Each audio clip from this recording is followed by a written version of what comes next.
Children, today we are going to understand one more very interesting lesson about people who live in jungles along with animals and birds. Forests are their friends. We have read various type of animals found in desert and in water, so is in jungles.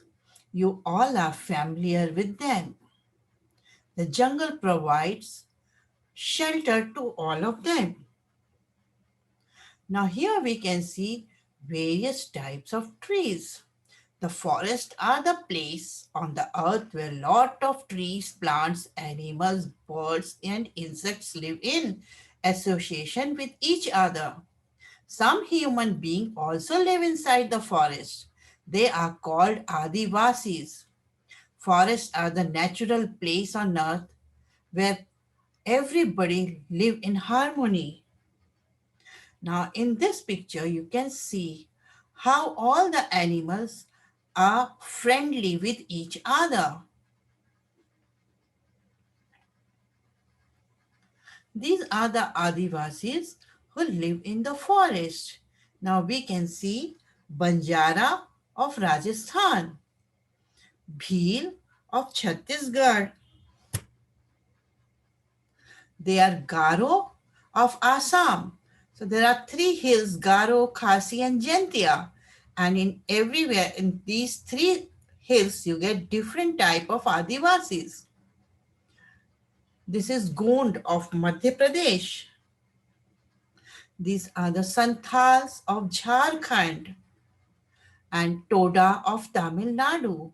They are forest people. They save our forest. They guard our forest.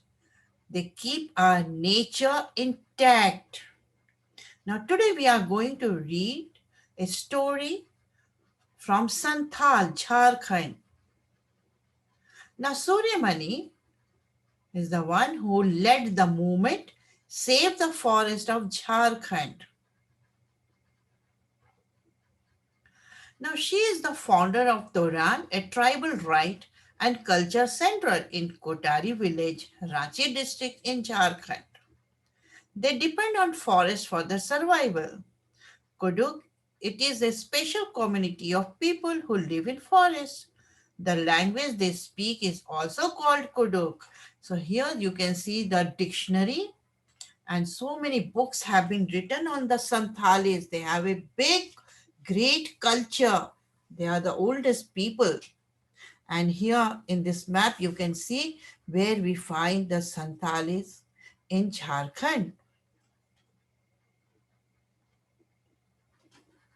Now, Suryamani's parents used to do farming and mother used to collect dry leaves which was fallen down. She used to make leaf plates. Many of you might have eaten in this food. And she also used to make bamboo basket, mats, etc. for her livelihood. So Suryamani was not a rich girl. She observed in her village people are coming from outside and just cutting the trees without any reason. And they will leave it here to dry, then they will take it in the truck and they will sell it in the market.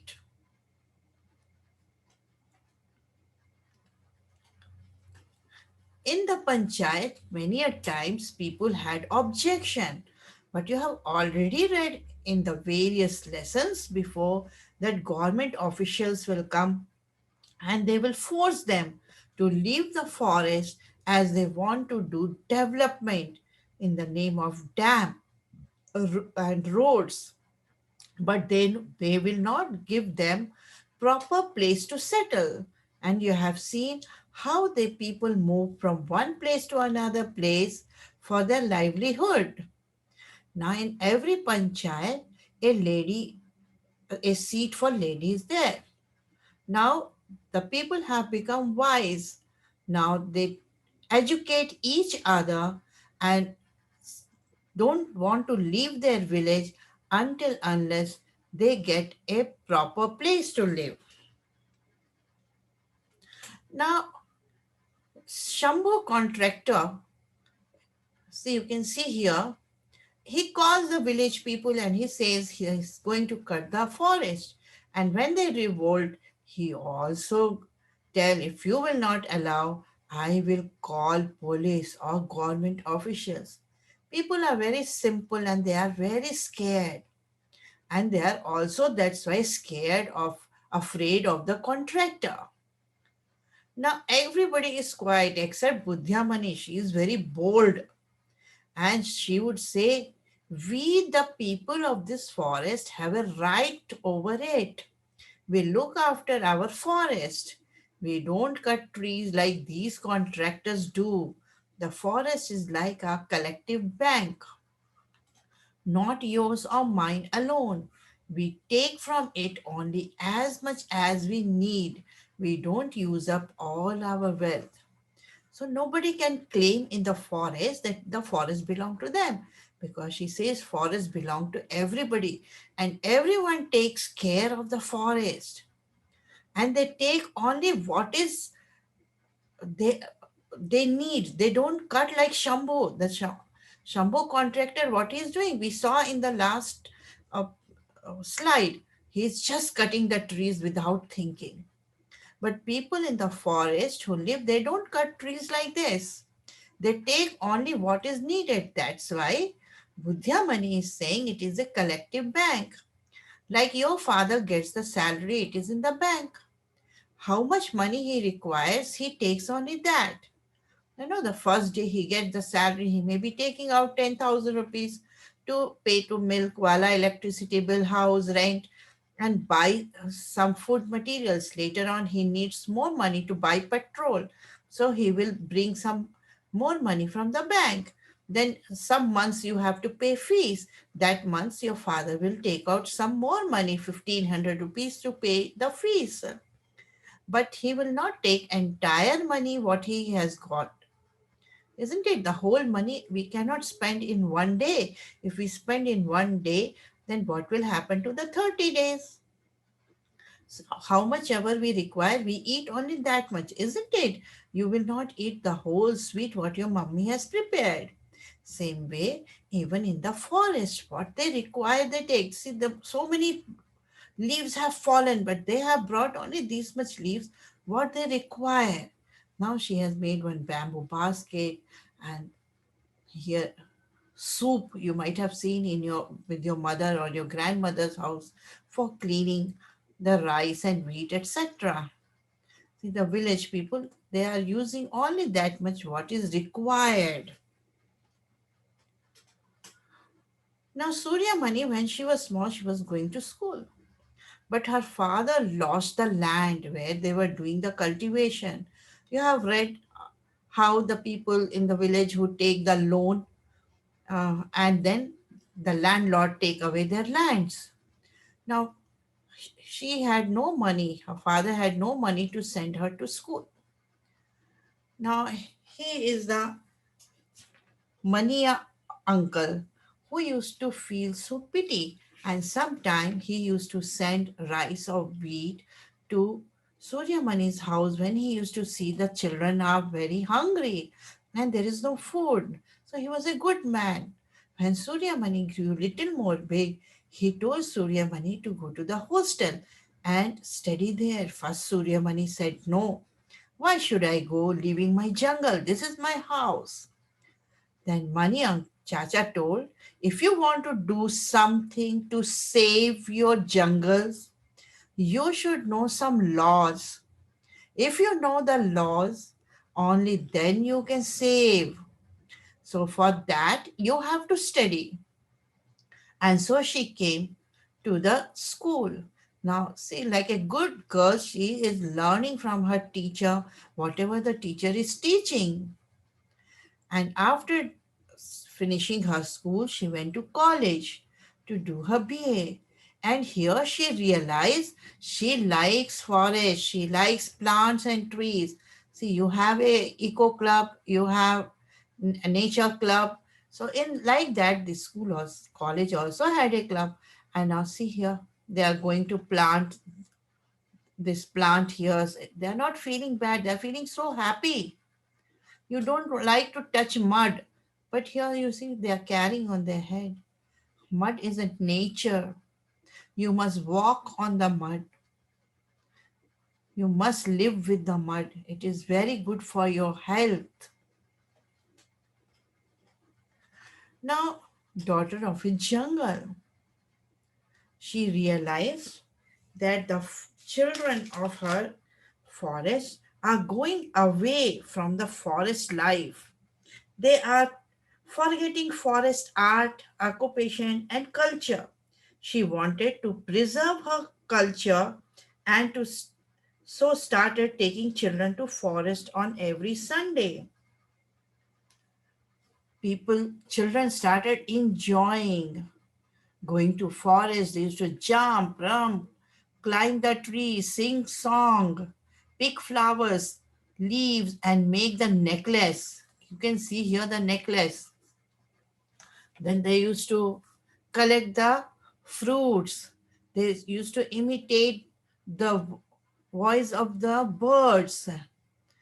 And Suryamani used to talk to the children, and she used to teach about forest, move around with them, telling them which is the tree, what is the use of this tree, how this tree is useful to us, how this plant is useful to us, how we get the medicine, how we have to make the medicine from every plant we take the medicine, isn't it? We have to prepare that in a different way. Children enjoy this special class in the forest. And Suryamani always said to learn to read the forest. It is as important as reading book. She says we are forest people. Our lives are linked to the forest. If the forest is not there, we too will not remain. So, as we read about forest in our textbook, but that is not enough. It is more than that. To understand about the forest, animals, birds, insects, etc., how they are interlinked to each other. It is a nature but full of science. When you grow big, do research on forest and their life. Each plant, trees, animal, birds have their own characteristics, and one way or the other, they are useful to us. Whenever get a chance, don't miss going to the forest. Now, Suryamani was 21-year old when she opened the center with the help of a Vasi Devi. Now, Torang, which means the jungle in the Kodak language. Suryamani wanted that on festivals people should sing their own songs. They should not forget their music and should enjoy wearing their traditional clothes. Children should also learn about herbs, medicines, and the art of making things from bamboo. Children should learn the language of school but must link it with their own language. All this happens in the Torang Center. Many special books about the Kuduku community and other Adivasis have been collected. Flutes and different types of drums are also kept there. So Suryamani also says that you should what attach to your root. As I always tell you, you must know your language, you must know your culture, you must learn songs from your grandmothers, from your mother, isn't it? If the tree's root is not there, the tree will not live. Like that, our roots are with our family.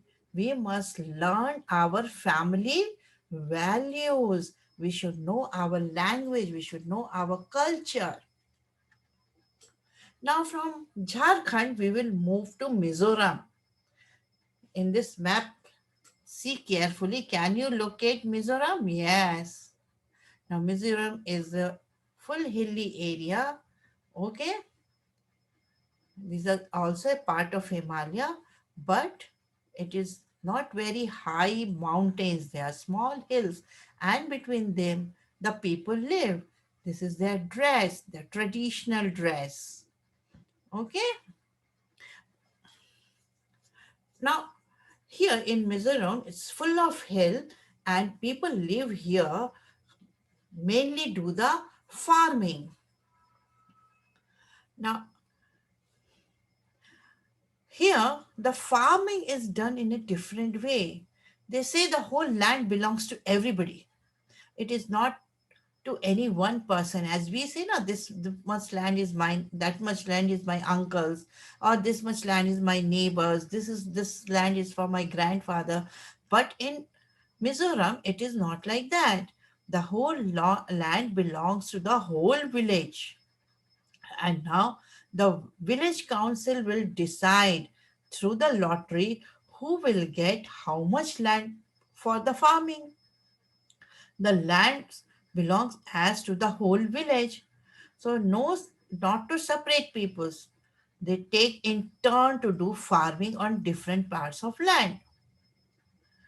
Now, how they are doing the lottery now? A beautiful pot made of bamboo was shaken well. That means in that there were the chits, small chit you also play now, or when you have CCA, we take out the chit, which house will do the dance first. In the same way, the chits are prepared with the name of all the village people, and then the people will take out the chit, and in that it will be written which land you are going to get, and the family has to choose. But this year, now there's a story of Samina Sir's family got the first chance. He said, I am happy that my family gets to choose first. But this year we cannot take more land. Last year I had taken more and was not able to farm it well. After my sister Jiri got married and went away, it is difficult to manage farming alone. So they are not greedy कि I should get big. Now he's saying, oh, my sister went away. Now very few people in family members, and we cannot do farming so much. So we are going to take a small land. See, we should not be greedy. We should know how much work we can do it. We should take only that much. Now the main crop here is a rice. You have seen the step farming. So here we also do the step farming, and there are no roads, only hilly paths. People have to carry the crop on their back or on their head, and it takes many weeks. When the work is over, the entire village celebrates. People get together to cook and eat, sing and dance. They do their special choro dance. In this dance, people sit in parts in front of each other, as you can see it in the picture. They have bamboo in their hands, isn't it? And just two people are sitting to opposite to each other, holding bamboo stick on the ground. As the drum beats, the bamboo are beaten on the ground. The dancer steps in and out of the bamboo sticks and dance to the beat. So according to the drum, these bamboos are what? Beaten to the ground or to each other, and the ladies in the middle, they dance on between the bamboos. Here are the school children like you, naughty children. They want to go to school, but they want to enjoy also. So they have taken the leaves and they are making what? Whistles. They can make even the flute, isn't it? Now, whenever you get a chance, you must visit a Adivasi village. In the up forest, you see the children. There is a road to go to school, but they want to go to the nature way, crossing the water bodies and crossing the forest to reach their school. These are the people. See the houses, how nicely they have decorated. It is made of mud and cow dung with natural color and flowers of leaves. They don't use artificial colors. So, whenever you get a chance, spend a day in a Adivasi village. Thank you, children. I hope you all enjoyed living with Adivasis for some time.